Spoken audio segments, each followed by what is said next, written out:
Éveil et enfumage façon suricate. Monsieur Suricate poursuivait ses petites magouilles ésotérico-fumeuses en vendant des bâtons magiques et des pierres colorées vaguement vibrantes, à l'ombre de son poncho en laine de lama, provenant des hauts plateaux du Chili selon son storytelling bien rodé. Des ventes illicites? Des arnaques mystiques? Dans son esprit, rien qui n'ait jamais tué quelqu'un, à part peut-être leur dignité. Mais ce qui comptait, c'est que ça rapportait un max. Et pour notre petit mammifère opportuniste, l'éveil spirituel rimait surtout avec cash facile. Devant son étal sauvage décoré avec 3 bouts de ficelle et 2 copeaux d'encens bon marché, défilait une clientèle crédulo-cosmique. Des amateurs de rêves éveillés, de vibrations quantiques et de mensonges bien présentés. Et face à autant de pigeons volontaires, notre fourbe à poil n'allait pas s'arrêter là.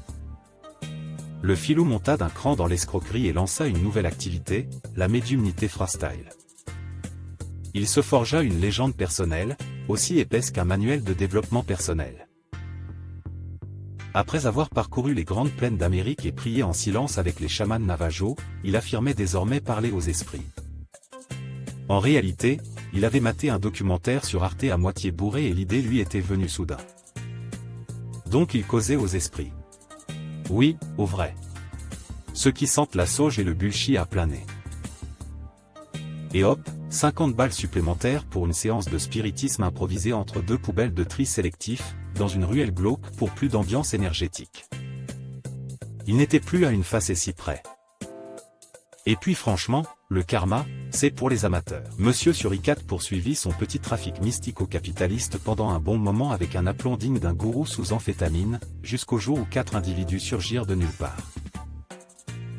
Habillés de tenues beige aussi peu orthodoxes que leur aura silencieuse et inquiétante, ils s'approchèrent de lui lentement, comme dans un mauvais film de science-fiction sous acide. Monsieur Suricate, d'abord confiant, pensa à des clients un peu perchés venus acheter son nouveau pack chakra surprise. Mais non, étaient-ce des agents du fisc? C'était probablement bien pire. Une agence encore plus obscure, plus étrange, plus dangereuse que l'administration fiscale. Une entité secrète dont même les fonctionnaires ne prononcent le nom qu'en chuchotant les yeux fuyants. À suivre. Probablement dans un endroit au mur capitonné.